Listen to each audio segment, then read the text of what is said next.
If you can't talk, then what are you? Because at that moment, I was like, I felt very broken. So I actually called my dad, and he had told me, what if your stutter was a gift and it helped give you like the skills and hunger you need to become great? I've realized that a lot of our curses are actually our greatest gifts. Welcome to Speak Arizona, the podcast for professionals ready to elevate their communication and leadership skills. Whether you're speaking to a crowd or leading a team, you'll get practical tips, expert insights, and inspiring stories. Join us as we dive into the craft of powerful communication and authentic leadership. Speak Arizona is powered by District 3 Toastmasters. Subscribe and take the next step to becoming the speaker and leader you want to be.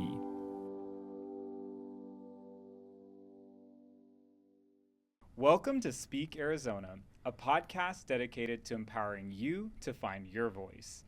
Hi, I'm your host, Rupesh.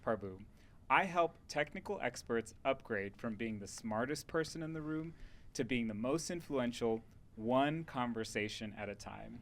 Today, we have a very special guest. Matt Malan's here from our home club, Dobson Ranch Toastmasters. Matt, welcome to the podcast. Thanks for having me.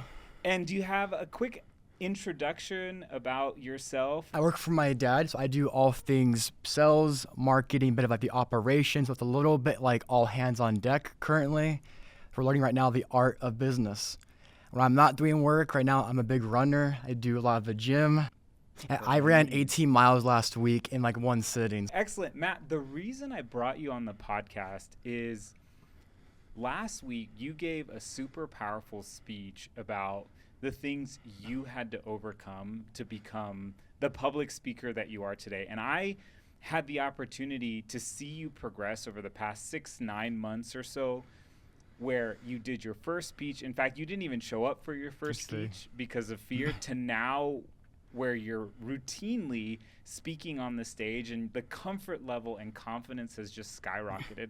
So I wanted to bring you on the podcast to speak through that journey for others who may say, oh, these guys are already good at public speaking. But in your case, you've had tremendous growth.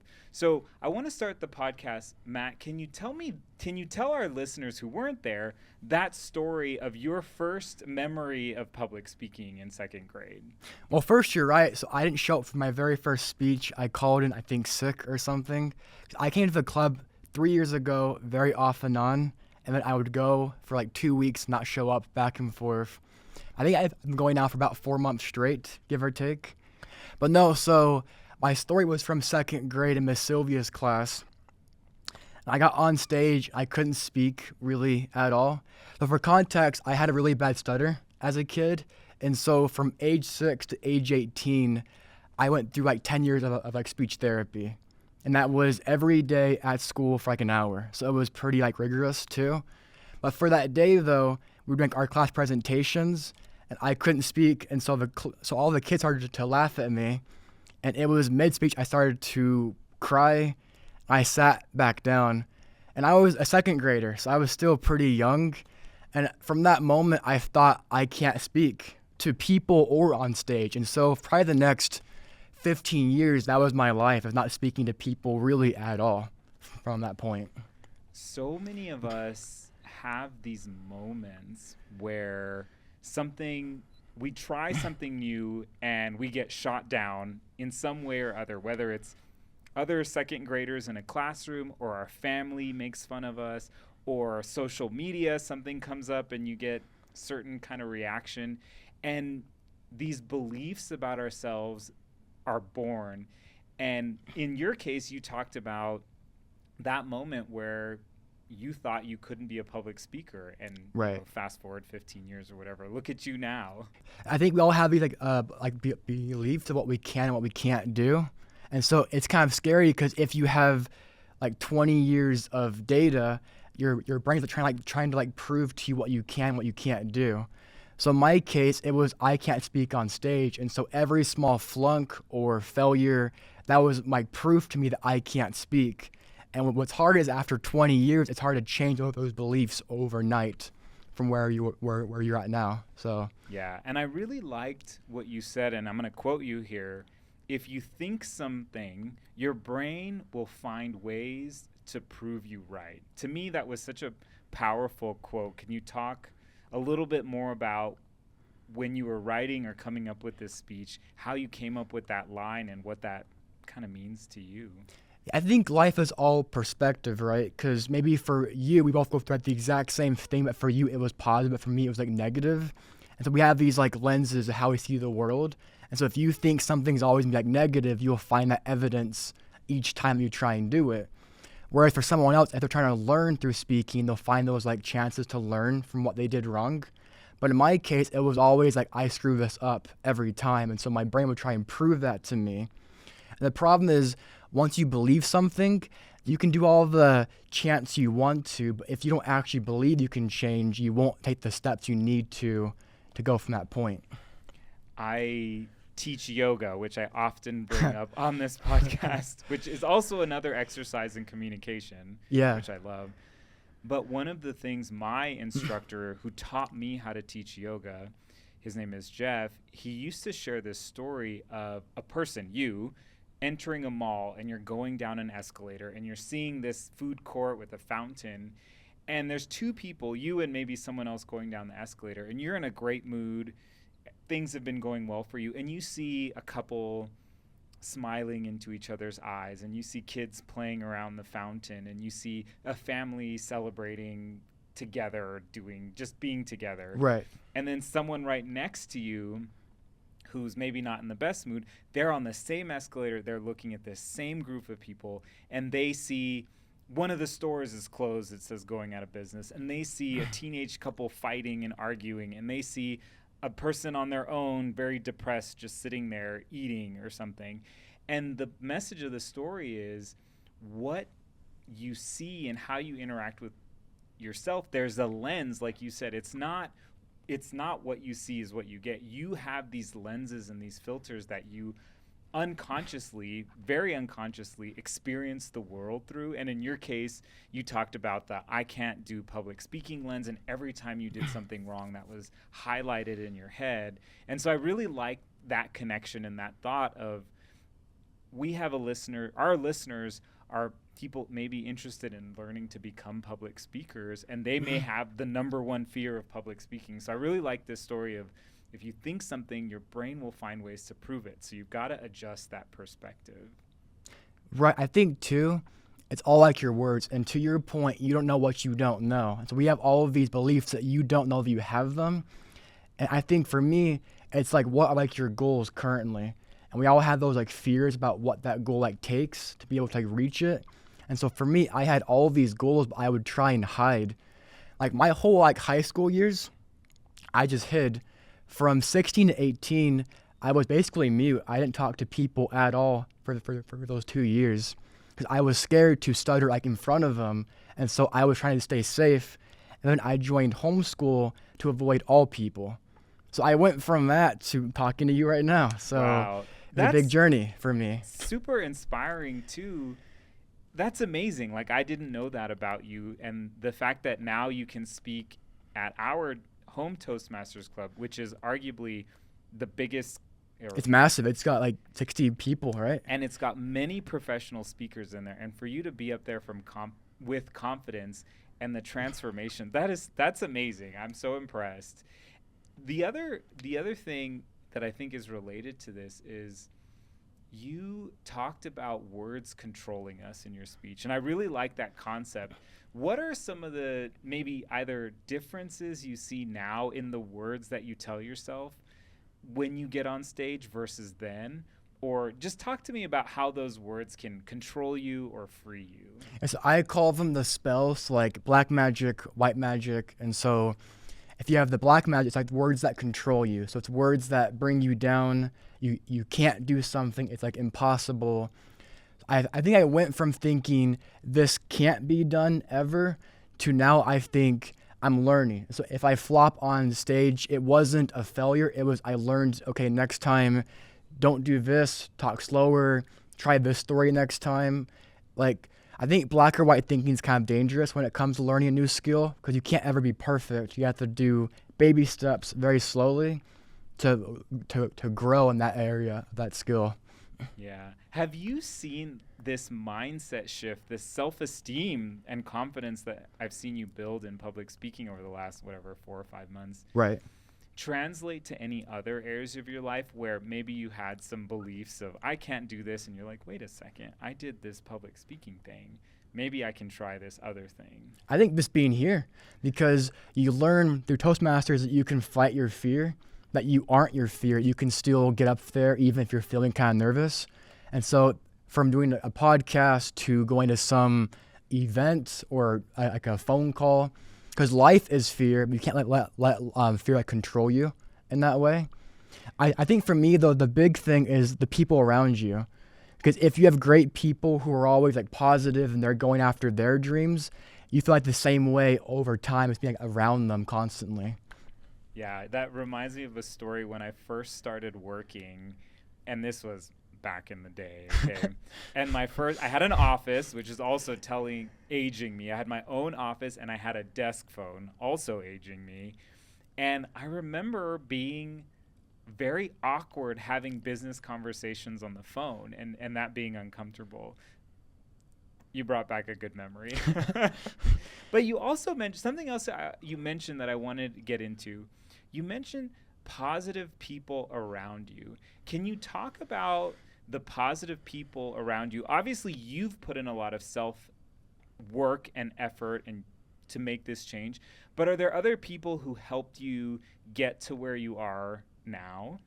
Yeah, I would say it's your people like around you. So like your top 5 people that control like your entire life.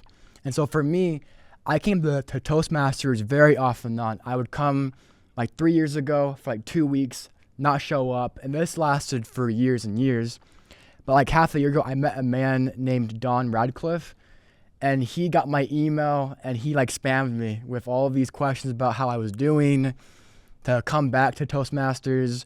So it's kind of like someone was like rooting for me. Because before it was all on my shoulders to come to these meetings, and I didn't like coming because it was awkward and nerve-wracking. But for someone to like believe in me, to coach me, because I would come to his house and practice speaking over and over again. And for me, that was like someone's like training me, like someone cares enough about my life to help me to know to do X, Y, and Z better for my speech. So I think for that, for sure. Yeah, I think it underscores the importance of coaches and mentors, or just being there for other people in the ways that you can. For example, that's the reason I'm really passionate about this podcast and sharing your super inspiring story, because I want to inspire other people to get better at public speaking, which I think is so important. And you're this example of huge transformation that to me is just super exciting. Thank you. And there was like a moment actually where I couldn't even say like one word. Like even just like saying like Matthew, I couldn't do that. So I served as like a missionary for my church for 2 years. So I went from being some mute kid to now I'm talking to strangers 24/7 for 2 years. And so the first 6 months of that for me were hell, because I'm now knocking on doors, doing phone calls. I'm freezing my butt off. And I felt all this like anxiety constantly of just trying to just talk. And at that point, one word wasn't possible for me. And so there was like one time, I think for me, for my rock bottom, was someone asked, hey, what's your name? And I tried to say Matthew, and I couldn't say it. Because I think talking's human, right? And if you can't talk, then kind of like, what are you? Because at that moment, I was like, I felt very broken, because if I can't perform, then where am I? For like, what camp am I in for that? So I actually called my dad and said, hey, I want to come home early from this whole like mission trip.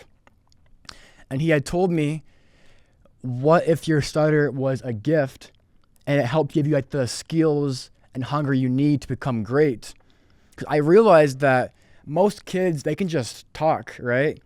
I would spend like 1 hour on this like one sentence just to try and like the tonality of it, the pacing, tricks to not stutter on it.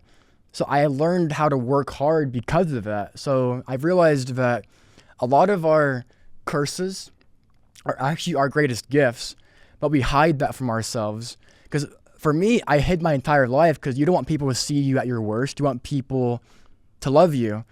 I think we all have those things, whether it's anxiety, depression, or your own parts of yourself you hide from people. I think are actually your greatest gifts, and it shows what you can do in like the future in that way.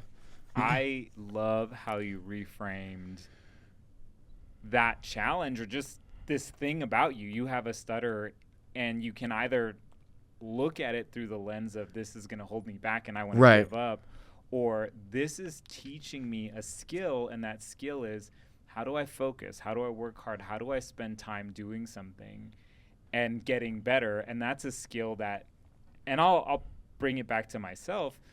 I've always felt somewhat comfortable public speaking. But what that's meant is I feel like it's much easier and is easier for me to plateau, because when it comes to, I've been doing different things for the club. When it comes to speaking, I don't think, I don't need to prepare for that. And there's so many moments where I'm like, dang, I wish I prepared for that, because I wasn't as clear, as concise. I'm very passionate about changing things for the better. And because of my comfort with public speaking, I'm not driven to really focus on my words and really focus on the craft.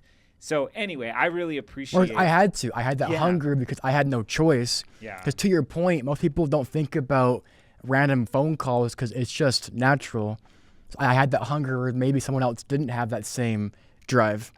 Plus, I think just finding happiness, because my entire life was rejection, so it didn't faze me as much because no one was really there for me. I had to get help, I guess. I think you can learn a lot from pain, and you can grow from that. 'Cause I think you can't control your deck that you've been given in life. You have to just play it and do like your very best from that point. Like, you can't control your DNA, but you can just go from that point and try. There's this sequence in yoga. It's called the 26 posture sequence, where I don't know if you're familiar with it. It's hot yoga. So first of all, you're in a 105-degree room. It's like 95% or 90% humidity. It's warm in there. And the sequence builds up into the final peak pose, which is called triangle pose, and it's just a very athletic stance. Your legs are wide, your arms are spread out, and you're leaning over, and you're balanced, and you're pulling and you're pushing. And the purpose is to hold that pose for 1 minute.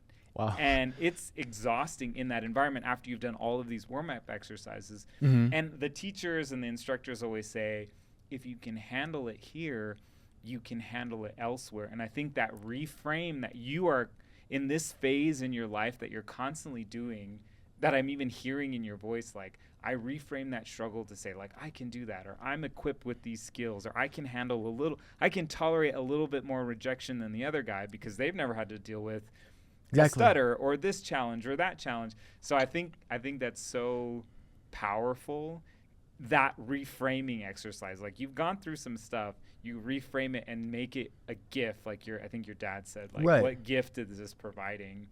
And that's so cool. Because we're so fast, I think, to try and chase after happiness or feeling great all the time. But I think pain isn't sexy, right? You don't want to get in pain because pain is hard. But a lot of things that we learn in life come through pain. Like, if you want to be a patient person, you have to go through things that test you. You can't just have like all these like affirmations about being a patient person. You have to go through things to prove it to yourself.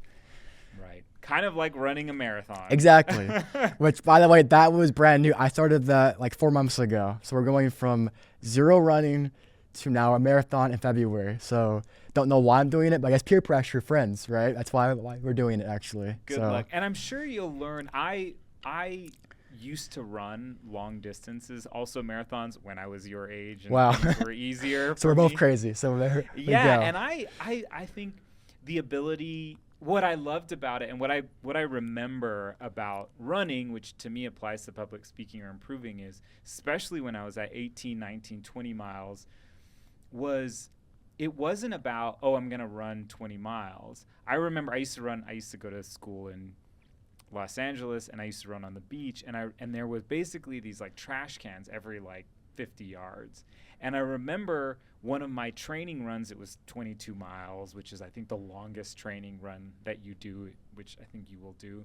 Yeah. And I remember all I would do was look for that like 50-yard trash can. It's like, that's where I want to go. And a lot of people I think have a similar experience when they're running long distance. It wasn't about getting to the 26.2 miles. It was, I just want to get to that trash can. And you're like, oh, I got to the trash can. Or even when I'm holding that triangle pose in the 26 posture class, it's like, I just want to get to 10 seconds, and then 20, and then 30, and then 31. And then now I'm at the point where I can hold the posture, but I want to get to it where I can breathe in and breathe out very calmly. So there's all these little growth moments that add up to make you, and then sometimes you forget to look back, like, oh, look at all this progress I made. So I encourage you to look back on all the progress you've made. Because we're trying to fight all these like dragons, but like to your point, you want to do like trash can. Because then it's like bite-sized goals. Because 20 miles is kind of a scary number. But just doing like trash cans, you have like 500 trash cans, and it seems a little bit more doable because it's less in your face. Yeah. Same for speaking. You don't think to yourself, 10 years, you think next meeting. You don't try and fire hose yourself with all this information right now, right? So. Yeah. And I want to encourage you, and I need to remind myself, especially we're recording this at the end of the year, to look back and celebrate. Sometimes we work every 50 yards, or we work till the next trash can or whatever. Yeah.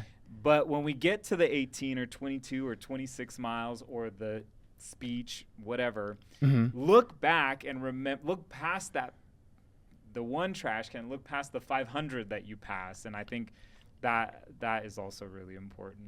Exactly. Yes.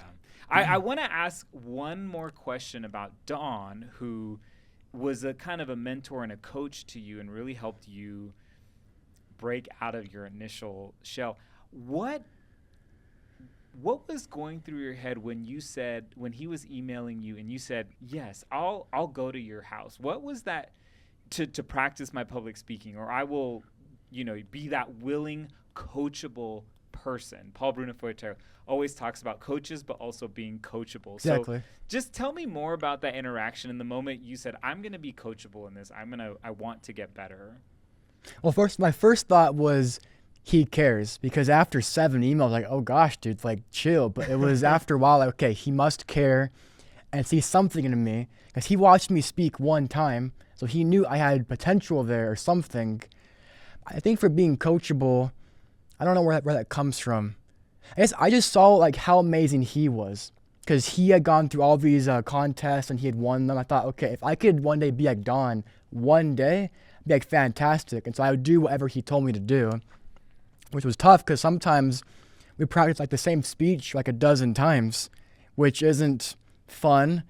But like it's like the price to pay to become like him one day. So but I think you have to put yourself around great people. So feel free to like remove yourself from like the wrong crowds and then go to where your models are. So maybe it's in some club, some group, like find out where you want to be and then find those people and like latch onto them.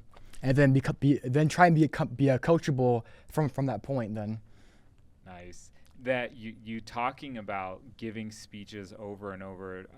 One of the previous hosts, guests on our podcast, he shared great speeches aren't written, they're rewritten, meaning you just rework them. And speaking of great speeches, you mentioned to me before we started that you are working on your international contest speech. Do you want to share a little bit about the topic or how you're working through to prepare for now from barely being able to say your own name to now competing at the Toastmasters International stage? Yeah, so I actually am in 2 clubs. And so for my last club, I won the club contest already through them. Oh, congrats. Thank you. So that was with 3 speakers. But for Dobson Ranch, you guys are like legit. You guys have like 60 plus people in there. So it's going to be a bigger competition. But you've already won. Yes, so I'm going on at to the area contest. Yes, so I'll be there. Very exciting. But it's all about the story, about the stutter, about trying to find like your gifts from pain, because we all have our own pain, we all have our own struggles, but don't hide from it. Like embrace that part of yourself and then learn to love it and then go after it, thinking that way. And for the club contest, it was amazing because I had to practice that same speech so many times. I gave it to 5 different people, got their feedback, and then fixed it, and then did some more tweaking for the tonality, the pacing, the content. So I think for contests, you learn a lot about polishing up one speech, just like making it perfect. I can't wait. I know our contest is in January. Yes. But that's a month away, actually, a month away from today. You have Really? one more month Good for timing. international. That is so exciting.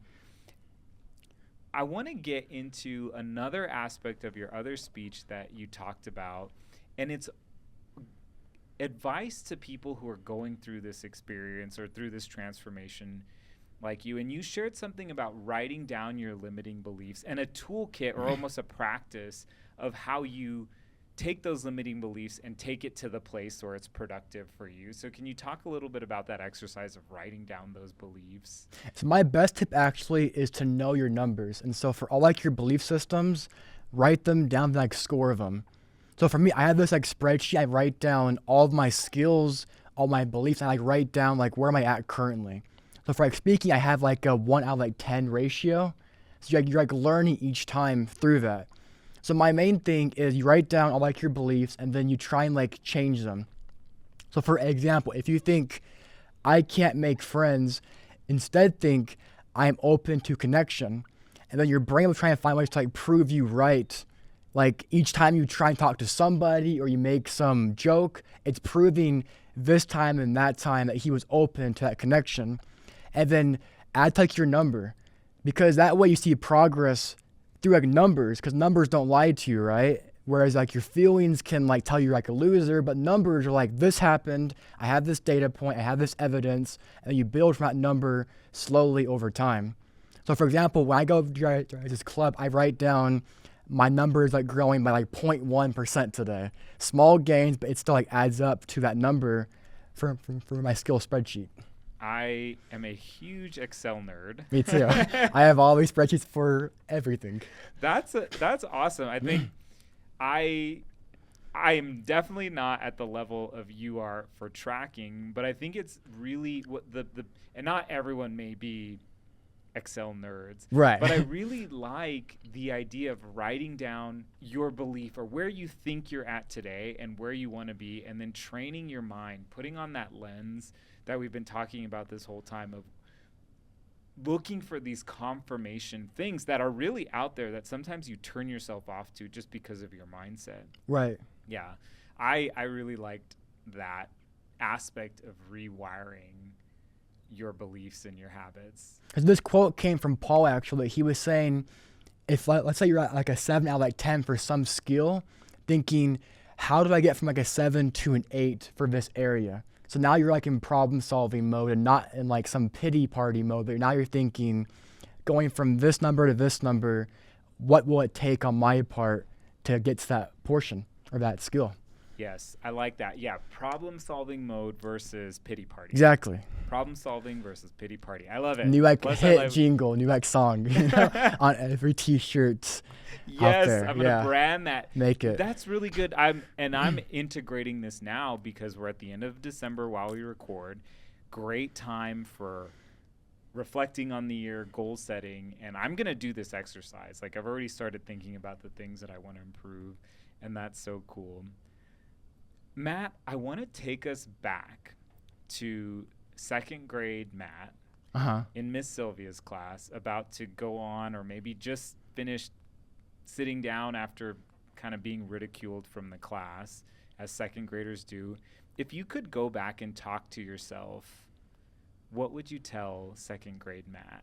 It's a really good question. It's like time travel in there, and I would tell him to not hide, because I can't tell him, hey, don't stutter. I would say, hey, get on stage and just embrace it. Because as a kid, you want to feel like you're popular, like you have friends, like you belong to something. I would tell him, trust in the process. Like, don't hide, be yourself, and put in like the reps. Because you think in that moment, I'm broken, I can never be good. But I would show him like if you put like enough work and time in, one day you'll be a great speaker. But you just can't see that. So trust in my vision for you. Don't trust in your vision. Like see it through my eyes. That's what I would tell him. I like how you said that you're always going to have this stutter, this a part of you, whether it's a stutter or something else that you Right. wanted, that you're born with or have to grow through or whatever. I have really long legs. So in yoga, certain postures are really easy for me, but certain ones are really hard, and you can't change that, but you can change your attitude Exactly. and your approach. And sometimes, honestly, having really long legs and really long arms is an asset, and I can do things that other people wish they could do. And I think it's the same for you. There's strengths and areas we can grow through. So I that was really powerful, like acknowledging that we are who we are. Yeah, and it's not so easy trying to say, change. I'm short, I'm fat, I'm ugly, I'm stupid. Like we all have these like statements, but take that and try and flip it on what you can do from that point. Because you can't go from that place of lack. You have to go from where you can and then build from that Problem point. solver, Exactly. Problem solver, ignoring the pity ignore party. the pity party, all of it. Yes. Matt, as we start winding down on the podcast, is there anything else that you wanted to share or that came to mind from this conversation that I haven't asked you about yet? I would say to work for future you. So I like imagine like 80-year-old Matt, and I'm like working for him, and we're like trying to like work together here on our goals and our visions. And so if I screw that guy over, it's gonna like fall apart, right? And so I think work for future you, make his dreams come true. Oh, that is so good.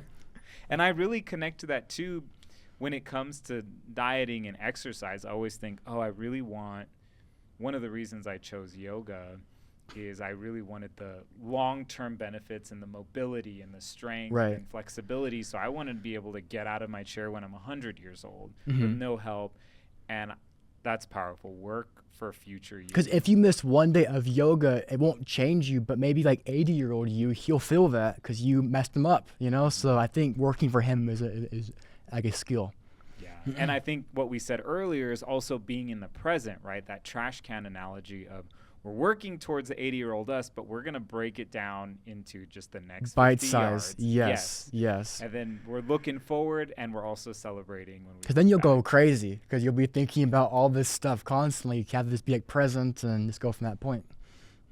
Exactly. Matt, there's so many great things that I'm going to copyright from this conversation and sell. It's trademarked. you Yeah, know? okay. Like, I'll share the proceeds. licensing fee. That's been great. We've talked about superpowers from your stutters and all of these great concepts. I think that for those trying to improve public speaking or really anything, that it's been great. Okay, Matt, I want to pivot to my rapid fire questions. Okay. You ready? And feel free to answer these quickly or take your time if there's Okay. a story. So what book, article, or podcast has inspired you recently? We'll say Think and Grow Rich. Think and Grow Rich. That's a classic book. I think people should all read that. Napoleon Hill, right? Yes. I bought that book on sale, and it's on my desk You should read to it. read. It's really good. Okay, done. Love it. I Do it, yeah. have the physical copy, Do too. I it. got it for like $2. Yeah, it's cheap because it's been out for like 1,000 years now. It's been a long time. So, Okay, yes. that's on my list. Matt, you are an international public speech contest winner. So you're an expert now. Yes. What is your biggest public speaking pet peeve or something you wish speakers would stop doing?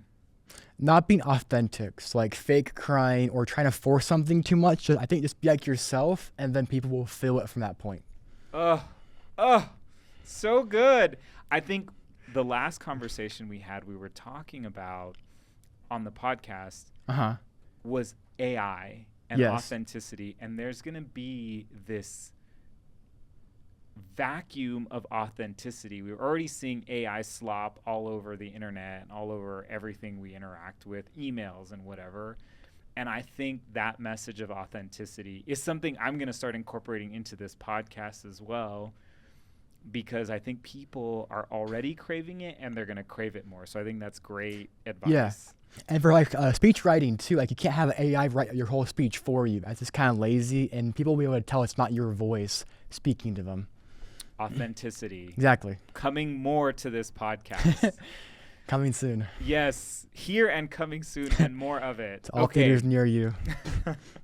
Quick pick. What is your go-to way to communicate or collaborate? Are you an email person, a text person, in person, Zoom, Slack? What do you like? Okay, text is great because text is very like direct. Like, be here in 5 minutes. It's very much like, here's what's gonna happen. So Okay. I would say texting because it's just very point and dry. There's no chances to like know what I was saying. It's just like very clear for communication. Yeah, that's good. I think text is. I'm a big texter as well, honestly. Okay, Matt. What was your last major speaking gig, and what did you learn from it? So I'm brand new to speaking, so I'll say the speech contest, which was last week. And I learned to practice over and over again, because what seems natural to some people is a lot of this like work on making sure that your timing's correct. And then have no ego. Don't be afraid to ask for help, to ask someone to like watch your speech and give some feedback. Because if you think that you're amazing, you're already gonna start to drop, because you need to always be learning on how to grow from speaking. I always share on this podcast that practicing is an exercise in vulnerability. Like you just said, put your ego at the door. Mm-hmm. One of the reasons people hate practicing is you have to show your crusty edges of the speech. Yeah, you do. And I don't like to feel like I don't know what I'm doing. But practicing is so important, and being vulnerable and saying, hey, I'm working on this, give me some feedback, is so important. And then the other reason practice is important is that effortlessness that comes from it. People look on the outside and say, oh, you're a great public speaker. Oh, you're a great podcast host.